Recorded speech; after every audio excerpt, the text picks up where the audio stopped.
Lá, comunistas safados, fazendo comunismo de madrugada. Então vamos lá. Kim Kataguiri pergunta sobre PEC do teto de gastos para Jones Manuel, né? Pro Jones e o Manuel, inclusive, né? A dupla que tá destroçando ele. Então, segue o debate. Teto de gastos, Jones, um tema que você conhece profundamente, eu não tenho a menor dúvida, e que você vai adorar debater política fiscal comigo. Vamos lá. Com a aprovação da PEC do teto de gastos, vamos para os dados objetivos, né? O que é a PEC do teto de gastos? A PEC do teto, ela colocava ali um limite, que é o gasto do ano anterior, somado, corrigido pela inflação, individualizado para cada poder, poder executivo, poder legislativo, poder judiciário. Quais foram os efeitos da PEC do teto? O efeito da PEC do teto foi que o juro saiu de 14,25% para 6,5%, a inflação saiu de 9,32% para 2,76%, o PIB saiu de menos 7%, a pior crise da história do Brasil, pior até do que a pandemia, sem que a gente tivesse uma pandemia, que foi no governo Dilma, para um crescimento de 3%. Então, acho que nem vou precisar utilizar todo o tempo. Causa e relação, né? Ele faz essas relações, né? Essas correlações do ar, né? Da pergunta, só quero te questionar.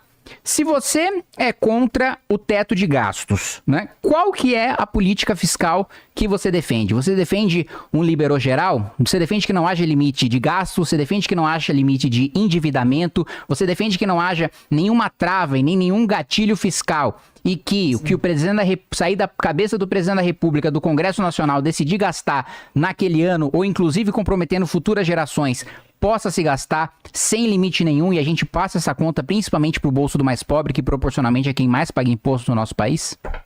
5 minutos para a resposta, Jones. Vamos lá. Vocês viram como o deputado Kim Kataguiri tenta fugir das questões. Ele citou de maneira errônea, mentindo à União Europeia, e eu fiz uma proposta para ele defender que os mesmos agrotóxicos que são permitidos na União Europeia sejam permitidos no Brasil e, consequentemente, os que são banidos lá sejam banidos aqui. O que é que isso significaria? Isso significaria que, em média, 30% dos agrotóxicos usados no Brasil seriam banidos. Aí ele foge com a proposta, com um negócio retórico, ei, comunista, e tá querendo imitar a União Europeia para não responder a pergunta. Você vê que o deputado defende o uso de venenos que a população europeia não consome. Então não pode usar... É isso que esses caras querem debater, né? Eles querem debater a hipocrisia da esquerda, né? Essas coisas. O comunismo, essas coisas. Não quer debater política pública de verdade. França não pode usar na Itália, não pode usar na Alemanha, não pode usar na Bélgica, mas pode usar no Brasil, causando câncer, doença, envenenamento do meio ambiente e do solo. Veja, ele fugiu da pergunta. Sobre a questão do teto de gastos, vamos lá. Primeiro, a crise provocada no governo Dilma II foi uma crise provocada por uma política de ajuste fiscal. A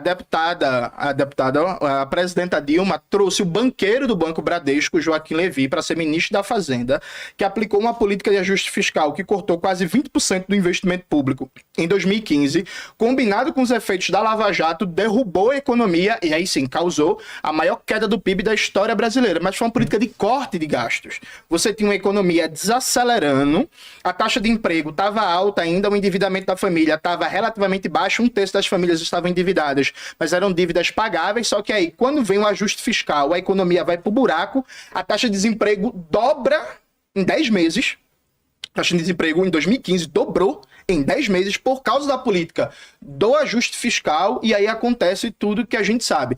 Então, a grande desgraça do governo Dilma não foi gastar demais. Foi uma política de ajuste fiscal antipopular tocada por um banqueiro. Quando vem o teto de gastos do Temer, e aí a questão é o seguinte, Vilela, o que só tem no Brasil e não é jabuticaba, tem alguma coisa errada. Veja, nenhum país do mundo coloca uma PEC que congela o investimento real em saúde, educação, em cultura, em lazer, infraestrutura e meio ambiente na Constituição, com status constitucional. Eu desafio o deputado Kim Kataguiri a me mostrar outro país que tem uma regra fiscal igual ou, no mínimo, semelhante nos seus marcos principais, o teto de gastos do Temer. Consequência do teto de gastos do Temer. O deputado está falando que baixou a inflação. Isso é um absurdo, porque ele está fazendo uma correlação que não tem base. Por exemplo, 1/3 da inflação no Brasil são preços administrados. O que é isso? É preço de conta de luz. É o que eu disse, ele faz correlações do nada. Não tem sentido nenhum. de conta de água, de combustível e por aí vai. Qual é o efeito do nível de gasto público ou da taxa de juros nisso? Absolutamente nenhum. Outro, 1/3 da inflação são basicamente elementos da economia sensível a câmbio, porque o Brasil passa por um brutal processo de desindustrialização e a gente cada vez mais importa coisas de fora. Então, por exemplo, o déficit comercial na saúde é de 20 bilhões de dólares. Ano passado, 2023. Quando a gente precisa comprar de fora, toda vez que tem uma variação no dólar, por exemplo, isso impacta na saúde. O Brasil não é autossuficiente na produção de trigo. E aí, como diria o Ciro Gomes, né? A gente não compra dólar, mas compra pão. Pão é trigo, trigo é dólar. A gente não compra dólar, mas compra remédio, remédio é dólar. Então, mais 1/3 da inflação é basicamente preço sensível a câmbio. Não tem nada a ver absolutamente com o que ele falou. Agora, concretamente, para eu guardar tempo. Sabe qual foi a consequência do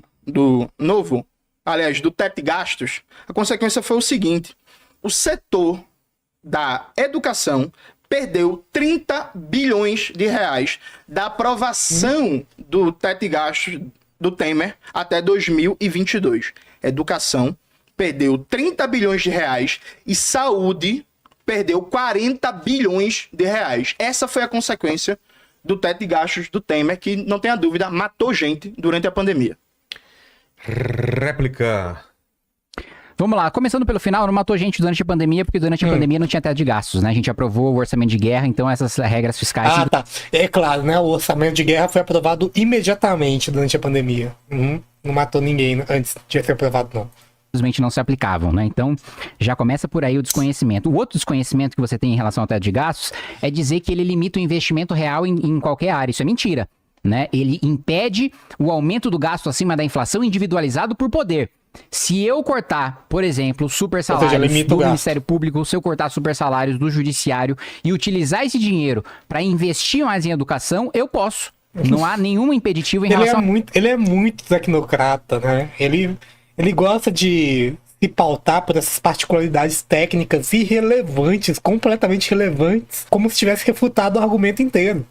Isso eu tô falando de aumento real, não tô falando de aumento nominal. Corrigido pela inflação, mais um extra. E tô falando de ainda investimento e não de gasto corrente. A mesma coisa eu posso fazer com a saúde, a mesma coisa eu posso fazer com a infraestrutura. Não havia impedimento de aumento de investimento real em nenhuma das pastas ministeriais. Você só precisava cortar de outro lugar para você colocar aquele investimento novo naquele, porque a gente estava num nível de endividamento absurdo, continuamos numa escala de endividamento muito grande para um nível de país subdesenvolvido, em desenvolvimento, e justamente por isso que não há nenhum tipo de impedimento para investimento real em aumento de qualquer pasta, né? Tanto que houve, com a vigência do teto de gastos, houve, né, aumento real em pastas durante o governo Bolsonaro.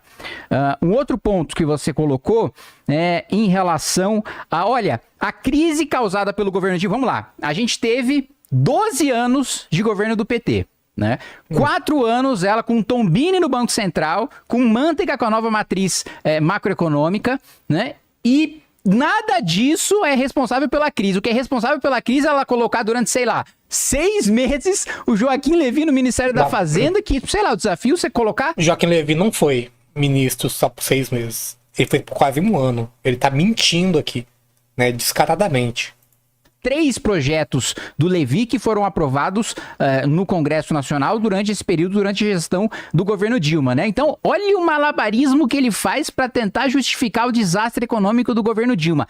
Teve 12 anos de aumento de gastos obrigatórios, de aumento de gastos de despesas correntes, né, de um sufocamento da capacidade de investimento do Estado com o aumento de gastos. Você teve aumentos salariais para a elite do funcionalismo público recorrentemente durante os governos petistas, prejudicando os funcionários públicos mais pobres, que são aqueles municipais, que chegam a ganhar menos até do que se recebe na iniciativa privada.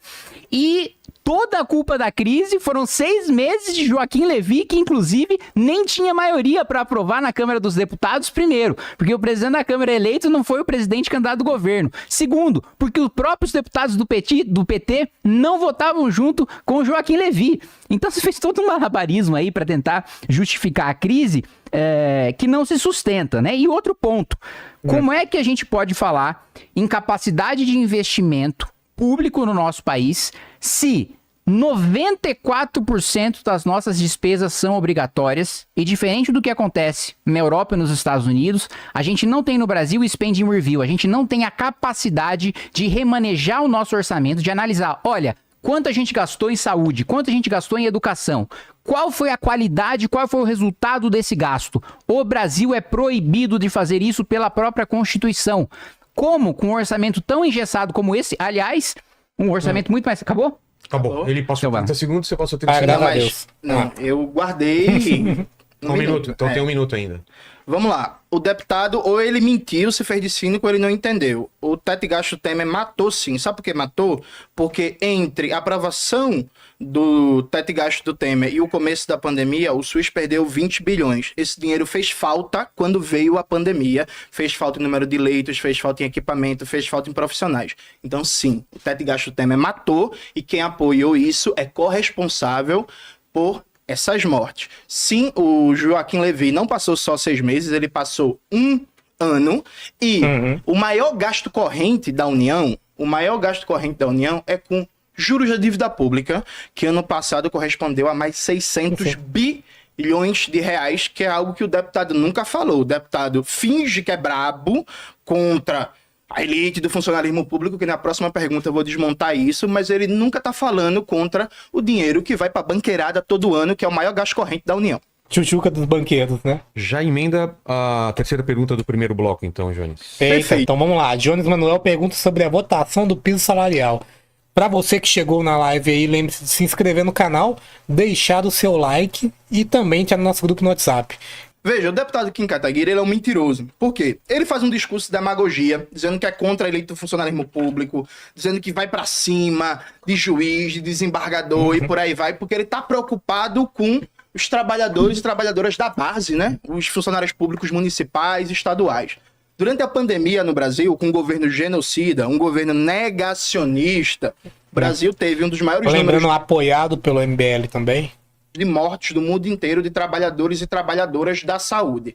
Nesse contexto, teve um movimento muito forte para defender valorização salarial desses trabalhadores e trabalhadoras. Foi onde foi aprovado o piso da enfermagem, que depois o STF atacou, né, defendendo o interesse dos empresários, e foi onde foi proposto, Vilela, sabe o quê?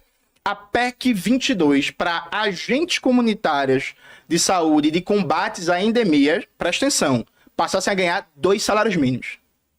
Olha isso. É uma categoria, uma das mais precarizadas do Brasil inteiro. Então, no contexto do pós-pandemia, a proposta foi o seguinte, ó, vamos apresentar aqui um projeto de lei para as agentes comunitárias e de combate à endemia passar a ganhar 2 salários mínimos, só isso. R$2.000 e tantos reais, 2 salários mínimos só. De novo, houve um consenso na Câmara dos Deputados naquele contexto, né, da imediata saída da pandemia. Foi aprovado e pouquíssimos deputados votaram contra. Um dos deputados que votou contra foi esse rapaz aqui, Kim Kataguiri. E aí, Kim, eu tenho uma dúvida muito grande. Pra além disso tudo, vamos combinar que o Jones está dando uma aula também pro Álvaro, né, sobre como fazer um debate sobre a conduta de um parlamentar, né?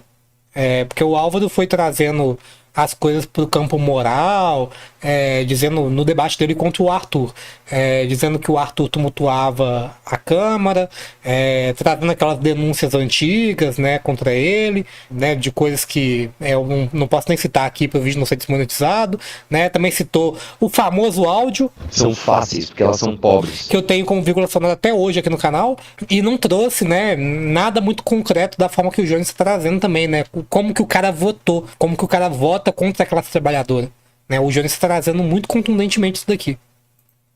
E você tem todo o discurso, a retórica, não, combater privilégio da elite do funcionalismo, e pipipi, popopó.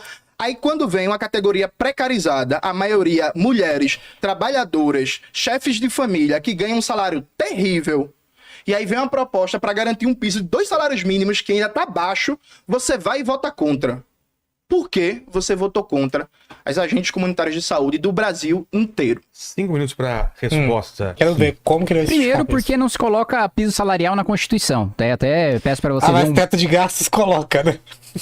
paralelo aí de pisos salariais constitucionais em outros países. O Brasil possui uma Constituição tecnicamente prolixa e super rígida, né? E justamente por isso a gente tem tantos problemas institucionais e justamente por isso todo governo que passa a gente muda a nossa Constituição. Então, o primeiro ponto é, não se coloca piso salário em Constituição. Segundo ponto, é muito fácil, lá em Brasília, o governo federal e os deputados federais aprovarem salário, um salário baixo, ainda na minha avaliação, de 2 salários mínimos para os agentes comunitários de saúde, quando quem paga a conta são os municípios, que são saqueados pela União, que ficam com a menor parte dos recursos.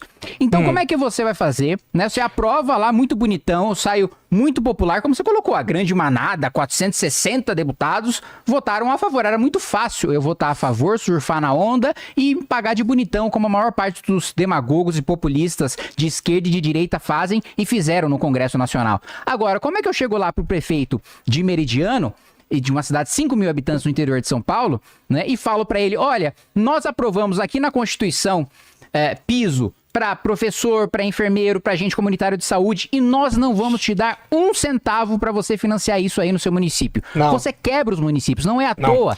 Tinha reserva monetária para isso, sim. E os municípios conseguem, ano após ano, decisões judiciais para descumprir os pisos nacionais. Porque o piso nacional não funciona. Os municípios possuem realidades muito diferentes uma das outras. Uns têm capacidade de pagar, os outros não têm capacidade de pagar. A descentralização, que é o contrário daquilo que você prega, que é o contrário daquilo que você defende, da administração, você deixar para a administração municipal, você deixar para a administração estadual, que conhece melhor a realidade do seu município, que conhece melhor a realidade do seu estado, fazer com que ela sim defenda a sua política, né, de financiamento, de salários e etc. Que é inclusive uma coisa que eu defendo, né, aqui para a cidade de São Paulo, a valorização do agente comunitário de saúde. A cidade claro, mas votou contra o piso salarial delas, né? de São Paulo tem condição de pagar, tem condição de aumentar. Agora, eu não posso obrigar todos os municípios sem conhecer a realidade de mais de 5 mil municípios no país e muito fácil aprovar um monte de gasto lá em cima em Brasília, sendo que Brasília fica com a maior parte dos recursos. Estamos falando do estado de São Paulo, estamos falando da cidade de São Paulo,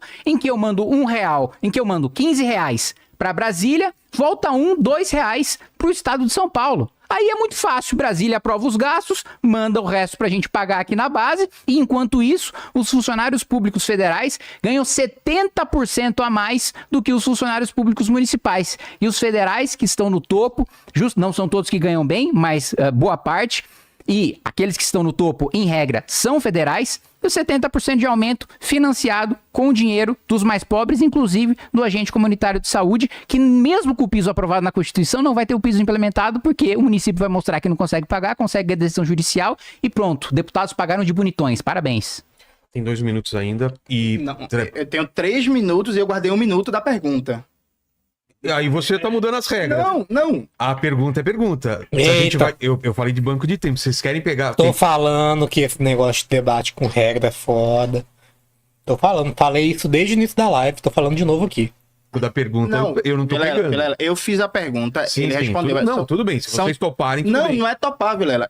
Na pergunta, eu guardei 1 minuto, eu só fiz a pergunta. Sim, mas eu falei no começo. A gente vai ter banco de tempo. Mas a gente já não? tá fazendo banco de tempo. Mas banco de tempo na resposta e na tréplica. É isso que eu tô fazendo, na pergunta não. Se vocês toparem, tudo bem. É? Eu não tô dando o tempo da... Era isso que ele tá fazendo desde o início. Eu tô fazendo desde o início. Mas se quiser, eu acrescento da pergunta. Vamos fazer assim, acrescenta agora e no próximo a gente joga com a regra que é da réplica e tréplica. Pode ser? Então, você tem 3 minutos e você ainda tem 2 da sua resposta. Vamos pra tréplica, então. Vamos lá. Primeiro, reparem a incoerência do deputado Kim Kataguiri. Eu perguntei a ele qual país do mundo tem um teto de gastos semelhante ao do Temer com status constitucional. Ele não respondeu. E aí, em seguida, ele diz assim, mas não pode aprovar o piso dos agentes comunitários porque é PEC. Ué, um argumento vale para um e não vale para outro. E veja, deputado, para aprovar o piso da enfermagem, se criou um fundo para ter uma despesa e aí vai ter um fundo da União no valor de 7 bilhões, que inclusive, de maneira criminosa, o governo Lula colocou dentro do novo teto de gastos, que é coisa que você apoia, esse tipo de barbaridade. Dava muito bem para criar um piso para as agentes comunitárias também. Sabe qual é o valor que esses 2 salários mínimos só daria 2 bilhões? Vilera, cá entre nós, 2 bilhões para o orçamento da União é um troco. O deputado Kim Kataguiri, ele joga com as pessoas... 2 salários mínimos, velho. Não tem condição de votar contra isso. Que não conhecem o trabalho legislativo. Então, por exemplo, ele discorda do projeto porque vai onerar os municípios que têm pequena receita. Perfeito.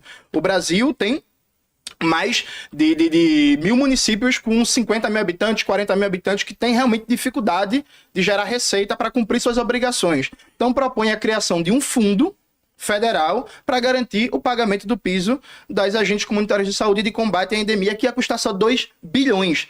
Toda semana no Congresso se faz graça com o orçamento público a privilegiar setores empresariais. Acabaram de aprovar uma desoneração para 17 setores empresariais, dando 18 bilhões. Sabe? O orçamento secreto do Arthur Lira, que depois mudou de nome, mas continua lá do mesmo jeito, tá manejando bilhões. Sabe? Sem nenhum planejamento, sem porra nenhuma. Aí o deputado ele poderia, por exemplo, levantar um debate. Ele poderia propor uma emenda ao projeto. Ele poderia mobilizar a base, aquele tabacudo do MBL, para fazer um debate público em defesa das agentes comunitárias de saúde, para criar uma compensação, para, por exemplo, aumentar a tributação sobre setores que são isentos de tributo no Brasil, que é o caso de bilionários, de grandes empresas. Por exemplo, não se paga lucros e dividendos.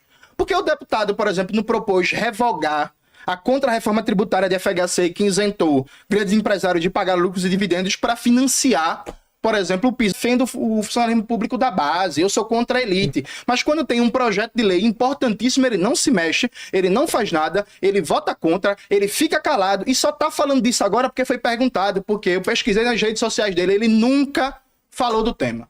Então, assim, não dá pra pesquisar no Twitter porque tá fora do ar. Pois Né? é. Aí, Isso que é foda, né? Vota contra o negócio, mas não divulga por aí que votou contra, né? enfim. Mas assim, percebe a demagogia? Percebe a mentira? As agentes comunitárias de saúde comeram pão que o diabo amassou durante a pandemia, recebe um salário mínimo, com toda a dificuldade do mundo, vem a proposta para 2 salários mínimos, o deputado faz demagogia, o deputado vota contra e não propõe alternativa. Kim, tu trabalha? Tem mais tempo que você quer falar ainda, Jones? Não, tem um minuto. E aí, continuando, o deputado que não trabalha, as agentes comunitárias de saúde trabalham. Inclusive, eu digo mais, veja, o SUS foi profundamente prejudicado com o teto de gastos do Temer e com essa política de precarização. Já já a gente vai entrar num debate sobre o complexo econômico e industrial da saúde. O SUS é uma das coisas mais belas e importantes do Brasil, que tem potencial de gerar mais de 25 milhões de empregos, Vilela. Já já eu vou te explicar como. E aí a gente precisa defender o SUS, defender os trabalhadores e trabalhadoras da saúde, melhorar as condições de trabalho e criar tecnologia nacional. Mas vem um deputado desse e... Ah, não, sou contra, porque é populismo, porque estou preocupado com os municípios, mas não apresentou alternativas. Eu desafio algum agente comunitário de saúde que está assistindo a gente, já foi procurada pelo deputado? Já conversou com ele? Já foi recebida para falar sobre suas condições de trabalho? É óbvio que não, porque só conversa com os empresários, só responde a interesse do empresário, sabe? E aqui, ah, não, mas populismo não. Deputado, por que você não fez nada em defesa das agentes comunitárias de saúde? 2 minutos e depois mais 3 para uma pergunta. Você quer responder ou já quer fazer a pergunta? Não, já respondo nos 2 minutos, aí depois Tá. faço as 3 perguntas. Primeiro, por que não propôs nenhuma emenda do agente comunitário de saúde? Porque não está em fase de emenda. Foi aprovado na Comissão de Constituição e Justiça, não tem comissão especial. Então, mais uma vez, um desconhecimento sobre o processo legislativo. Por que não fez? Por que não trabalhou? É porque você não sabe como é que funciona o trabalho lá, então você não sabe que não foi criada uma comissão especial, a gente não está discutindo mérito, a gente está discutindo constitucionalidade. Então, esse é o primeiro ponto. Né? O segundo ponto. Cite um lugar que tenha isso na Constituição. Não tem, sabe por quê? Mais uma vez, eu repito, uma coisa que você não sabe. É evidente que o Kim tá perdendo, que ele tá jogando na defensiva, né? Ele tá utilizando mais uma vez de tecnicalidade para se defender. É boa a estratégia do Jones, né? Sempre colocar ele contra a parede e fazer com que ele se defenda. Quando vocês verem qualquer debate, vocês conseguem perceber que geralmente quem tá perdendo o debate é quem tá na defensiva.